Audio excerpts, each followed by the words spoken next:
reminding me that I needed the microphone. God is present here and now, as in every time, every place, every situation in which you find yourself. So this is no special time, except this is an extraordinary time. God is present. And in the awareness of God's presence, let us pray. Father, Mother God, we give thanks for this opportunity to be open to the awareness of your presence. And in that awareness, we experience your love.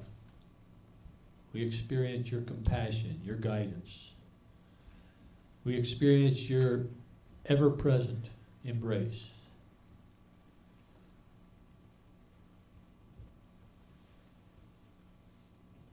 In that awareness, we experience our connection with you.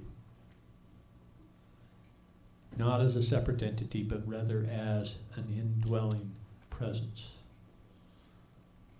A presence that we choose in this moment to express. As we breathe into this connectedness with you, we feel your love moving through us, healing us. We feel your guidance directing our way. We feel your presence as the fertile ground from which our thoughts emerge. Truly in this moment, aware of your presence, we feel our divinity.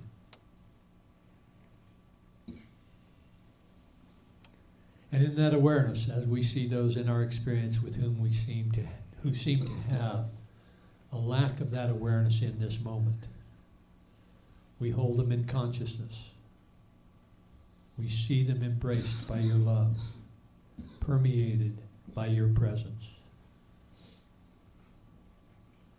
We see them lifted from the darkest times. We see them healed from the wounds. And we see them growing in their appreciation of their connectedness with you.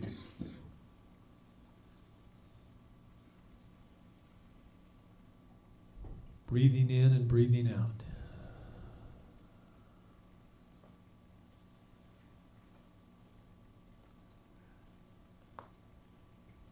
And for this awareness, we give thanks. So it is, and together we say, Amen.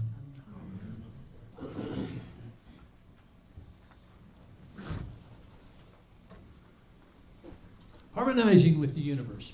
We've been talking over the course of the last several weeks. We've been talking about a book by John Pavlovitz. John Pavlovitz is a retired, I don't think he's retired. Ministers actually don't retire. They just do their ministry in different ways. But John Pavlovitz is a noted author. He's written a number of books. I don't know how many, but the most recent one that I have that has gotten my attention is one called Hope and the Other Superpowers. Well, John Pavlovitz has a worldview that is not consistent. Well, I wouldn't say it's not consistent, but it's certainly on the edge of the Lutheran tradition, out of which from which he speaks these days. He has, in his book, he has identified 12 superpowers. These are not to be confused with the superpowers, with the powers, the 12 powers of man. I actually find my connection with these 12 superpowers to be greater than my connection with Charles Fillmore, co-founder of Unity, his 12 powers of man.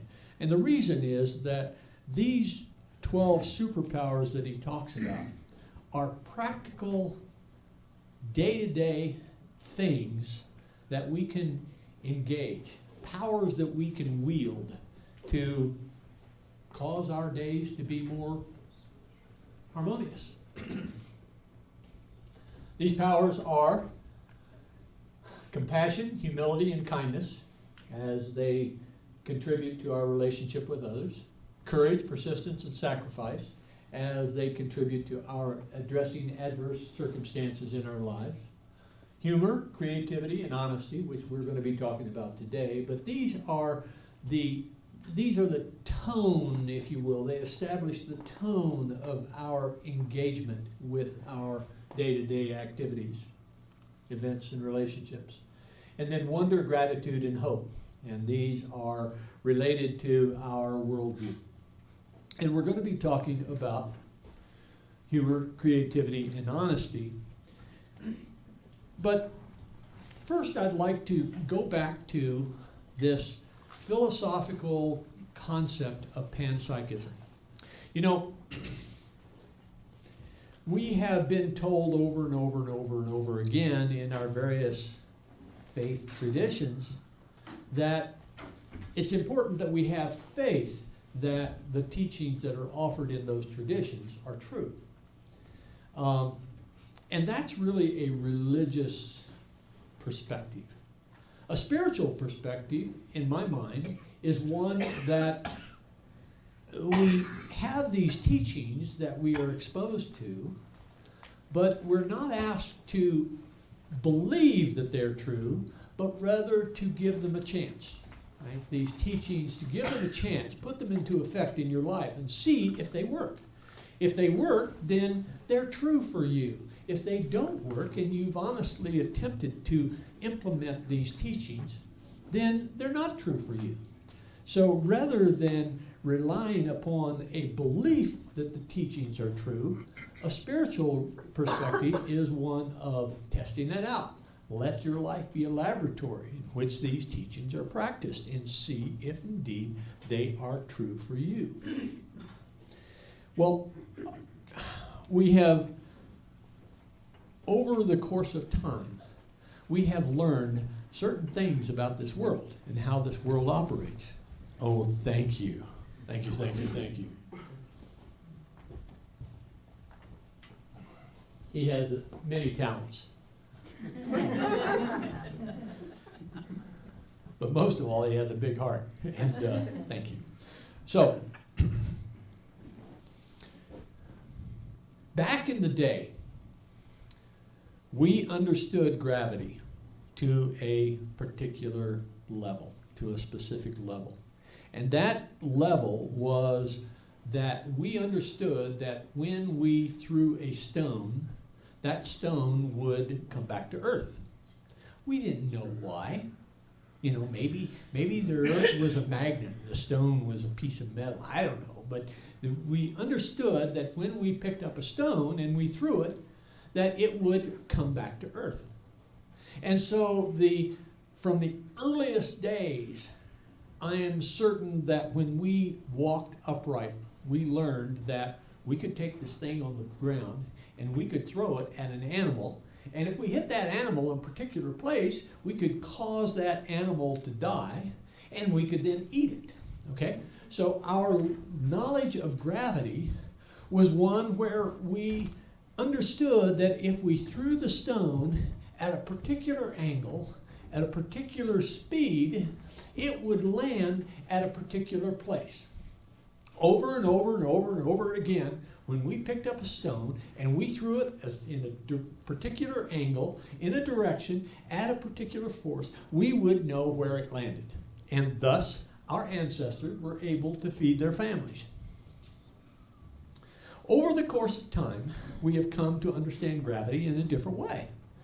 Yes, that is all true, but why is that true? Well, Newton came along and Newton said, well, we can actually calculate what that trajectory is going to be by this formula. And so there was a formulation that was put together, and lo and behold, we were able to not just launch a stone, but we were able to launch a rocket. And in the launching of the rocket, we were able to, in fact, land on that thing that's up there in the sky. We were able to calculate the trajectories. We were able to calculate the time of transit. We were able to adjust the vehicle such that it would land in a particular spot. Wow, that is a very good understanding of gravity. But it was wrong. It was wrong, and Einstein came along and said, hey, wait a minute, no, it's not about what Newton thought. Yeah, that's true, but that's not the reason. The reason is that when you have a massive body, it actually changes the shape of space-time. Ooh, all right. Why does it change space-time? Well, we actually don't know that yet, but we know it does. So our knowledge of gravity is progressing. Now I'd like to get out of the scientific mindset now, and I'd like to apply that same principle to what we know about our spiritual experiences. It used to be that we thought this because it was written in a book, and therefore we just had to have faith that was true, even though the book was self-contradictory. But nonetheless, we had to have faith. Well, along comes, and it actually grew up in parallel with, but particularly in the 16th and 17th centuries, philosophy became if you will, a science of thought, a science of ideas. And in that context, we now have this idea that has literally been taken seriously for only about the last 20 years. And I'm talking about panpsychism. And panpsychism is the concept that consciousness is a fundamental aspect of the universe. And that fundamental aspect of the universe is pervasive. It doesn't make any difference where you are. Consciousness exists, not because you are there, but rather because there is a fundamental property of the universe that is consciousness. Linda was telling me this morning, in fact. She was telling me about an article that she read about a tiny frog that lays its eggs in the cups of plants. It lays it in the watertight blossoms of plants. And the egg becomes a tadpole, and the tadpole grows into a frog, right? We know about that. But there is this practice of this frog that if the water in that blossom is not sufficient, after the tadpole has hatched, the frog, the parent frog, will come along and see that the water is not sufficient to support that tadpole through its maturation, and it actually picks up the tadpole and it takes it to another blossom that has more water in it.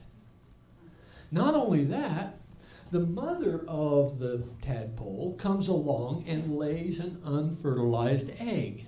Why? To feed the tadpole.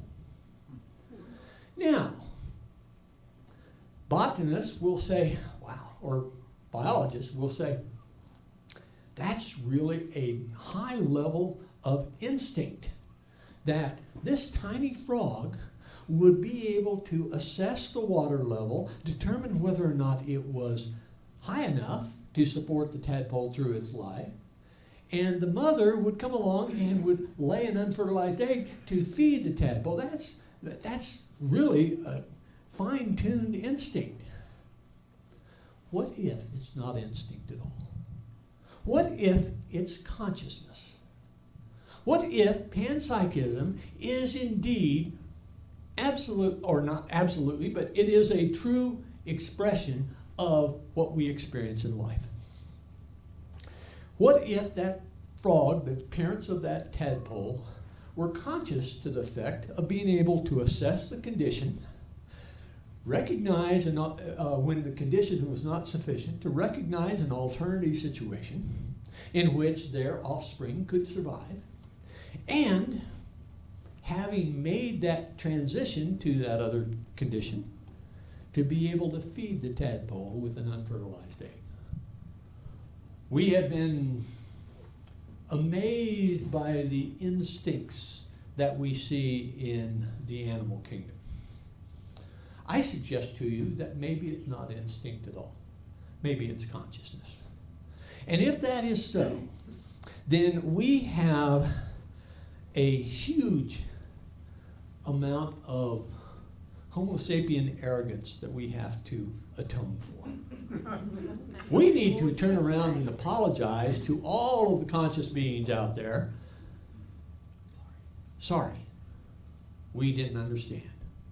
Well, as we then look at these 12 superpowers, I've talked to you about God as consciousness itself. And I'm coming more and more to the conclusion that it's not about a separate entity out there, but it's about that underlying consciousness that we are calling God, although we think it's a separate entity out there. But God as consciousness itself, that helps explain, for me, it helps explain how when I harmonize with that underlying vibration of the universe, my life is more fulfilled, I am happier, I am more peaceful. And these superpowers that we're talking about today, humor and creativity and honesty, are really they are a description of how we can harmonize with that underlying vibration of the universe that we call God, that manifests in consciousness itself, that pervasive, fundamental aspect of the universe that scientists just don't understand. They just don't understand. But this philosophy of panpsychism allows us a tool to test these ideas, put them in practice, see how they work, and I would like you to consider these teachings in the context of God as consciousness itself, that the will of God is really an underlying vibration of God, vibration of consciousness, a vibration of the universe, that when we harmonize with that, then we are finding ourselves to be more present. So, humor, creativity, and honesty. Pavlovitz offers us this. Right now, laughter almost feels like a privilege, a luxury that only those of us shielded from the greatest harm can afford.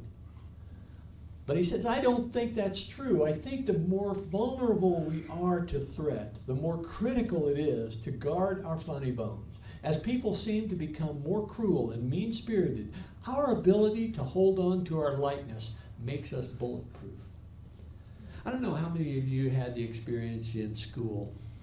I think I've shared with you that in my junior high and sophomore and junior school pictures, I was always front row, left or right, arranged by height. I was the shortest kid in class, and another kid in class, Al Schock, he terrorized me. Okay, he wanted to not be the shortest kid in class because he would be on the other end of that row, right? He was front left and I was front right, or vice versa. Well, okay, so I was terrorized, and I didn't get my growing genes going until probably a senior in high school. In fact, it was a senior in high school because I met my wife just after graduation, senior in high school, and she was a fairly tall girl. So she accepted me as being a possible future producer of her progeny, I guess. So we have this idea that when we're confronted with danger, one of the best ways to diffuse that danger, if we're talking about relationships, is through humor. And he goes on to say that humor is a weapon against hopelessness, an affirmation that our hearts have remained soft despite how badly they've been injured and how much scar tissue has formed. In days of coldness and enmity, we need good-hearted, compassionate laughter activists who are able to transform our demons and difficulties in something we can laugh in the face of, something we can mine levity from. Mark Twain offered us this. He says, humor is a great thing, the saving thing after all. The minute it crops up, all our harshness yields, all our irritations and resentments flit away, and a sunny spirit takes their place. One of the most important professions on this planet are comedians. They allow us the opportunity to step away from the tribulations of our moment and enjoy that laughter, that gut-expanding laughter, right? I mean, isn't that the case for you? Well, okay, so humor. Humor is something that, in fact, can be cultivated. It is something that, if we don't feel that we can be funny, and we all can. But if we don't feel that we can be funny, we can at least enjoy those comedians who are able to express their talents in being funny. Okay, so creativity. Actually, humor, I found several quotes on humor. One of the quotes on humor said that when you laugh, the avenue to creativity opens for you. And in fact, humor is often based upon a unique perspective on the conditions that we are faced with, right? I mean, that's oftentimes where the guffaw comes from, that new perspective. That creative power is one of the greatest weapons against despair and hopelessness because it is so versatile. It changes form depending upon the hands that wield it. Creativity can give us a language of grieving and celebrating. It can be a form of activism, an expression of faith, an act of communion with others, an embracing of identity, a reclaiming of story. It can be an agent of change and a balm for those in pain.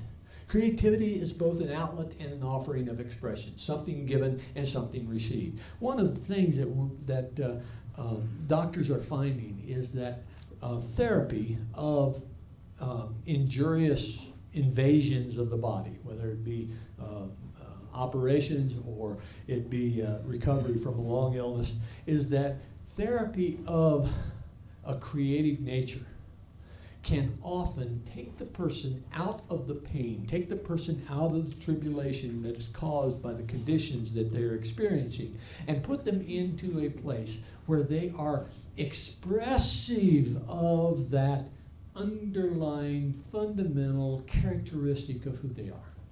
And that creativity is a powerful force. That creativity is something that we all have. Creativity may be unpracticed. It may need to be stimulated, but it is a power that we each can wield. And we can wield that effectively, not just in the healing of our own activities, of our own self, but also with others. And those creative workshops, those painting workshops, those writing workshops, the gathering for sharing your talents, whether it be in the writers group or elsewhere, those are therapeutic. Those are powerful means of communion. Those are powerful means of stepping beyond who you think you are and the limitations that you are bound by into a space, a consciousness that you are in fact a divine being expressing that divine creative energy in that project. And then honesty. How many of you are troubled when someone tells you a lie? Something that you know absolutely is wrong. Only 4 or 5 people? Okay, all right. So, honesty is a means of building trust. Well, in fact, Pavlovitz has this to say about it.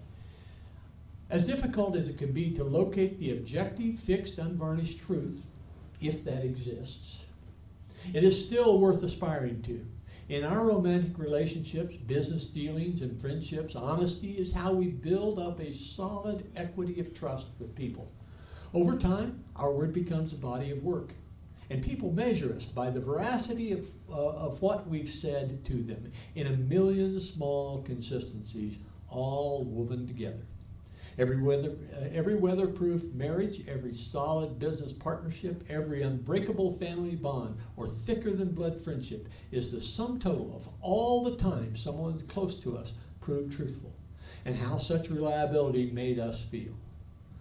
People whose lives are marked by a steadfast pursuit of authenticity are more valuable than they've ever been. And that's the double portion of this superpower. We get to be honest about other people and about ourselves. We get to be caretakers of the truth in a time when it is scarce and extremely vulnerable. And in doing so, we can save the world. And this isn't fake news. Being true to your word is perhaps the most important fundamental choice that you have in relationships. Being true to your word. Now that doesn't mean that you need to be mean in your truth, but it also doesn't mean that you should be compassionate in your lies. It is a process or it's an experience and a practice that we each can develop. We can each practice and we can each hone. Being able to say a hard truth is indeed a skill, so that hard truth is not mean. But at the same time, it is something that we each can develop. It is something that we each need to, if we're going to have strong relationships, regardless of what those relationships are, if we're going to have strong relationships, that strength of that relationship comes from that web of integrity upon which we stand. And that web of integrity, as Pavlovitz said, is the sum of all of the small truths that we have shared. And a single untruth can take a knife and rip through that web. That single inconsistency of perspective to reality can be a damaging wound of that relationship. And it's a matter of just being aware that your truth does not necessarily need to be someone else's truth, but if you are saying it from your perspective, if you're saying it from your heart, if you're saying it from the core of your being, that this is what I believe to be true, that builds that web in the relationship. And that wounding of that web is difficult. Be very careful that you do not slash through that web of integrity. But this is not about something that God has defined for us, but rather it is an aspect of the dynamics of human relationships. And it is something that we can test out, we can see for ourselves that this is so. So we don't have to have faith that it's necessary. All we need to do is just think about it and realize that these are all choices that we can have, that we can make. And those choices are, in fact, our power. We'll have our meditation. As we come into our meditation, let us come in with I cast all my cares.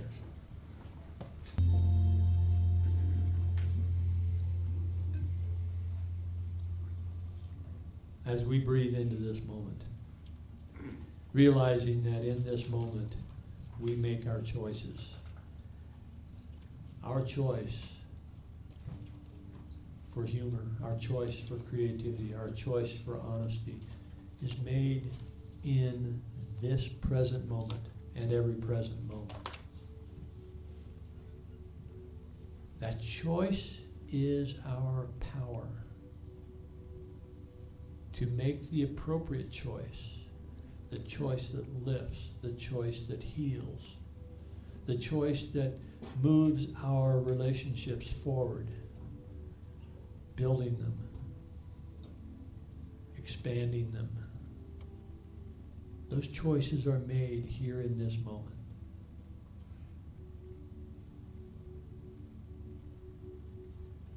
So it is in this moment that we have the power. In this moment, we have the opportunity to choose, to decide, to direct our future into its desired direction. Right now. Let us choose that our choices to be fulfilling, that our choices to be constructive, that our choices to be expansive. And in this moment, we are empowered to do so. And it is only in the present that we have that power. Let's pay attention.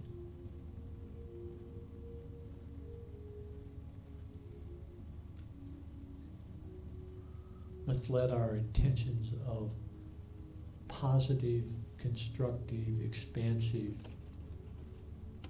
be ever present in our awareness. What will build this relationship? What will expand this relationship? What will nurture this relationship?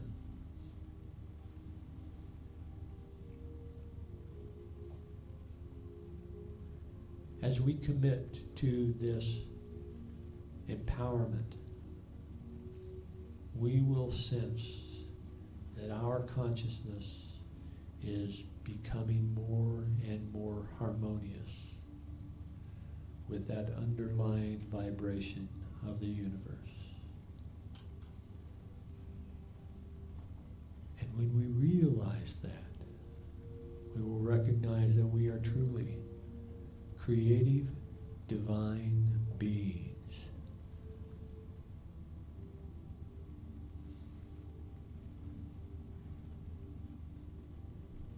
Let that sink in. We are creative, divine beings.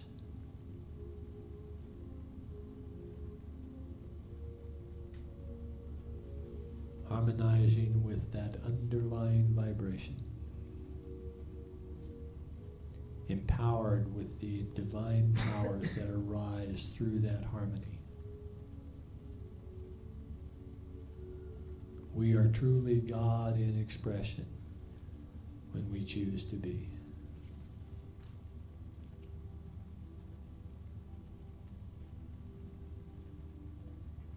And in that awareness, let us come back to this time and space, sharing the words of Hallelujah. Hallelujah.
As we take our offerings in our hands, let us bless them with the sacrament statement. Together, please. Divine love, through thee, blesses and multiplies all that I have, all that I give, and all that I receive. I give in love because I trust in God.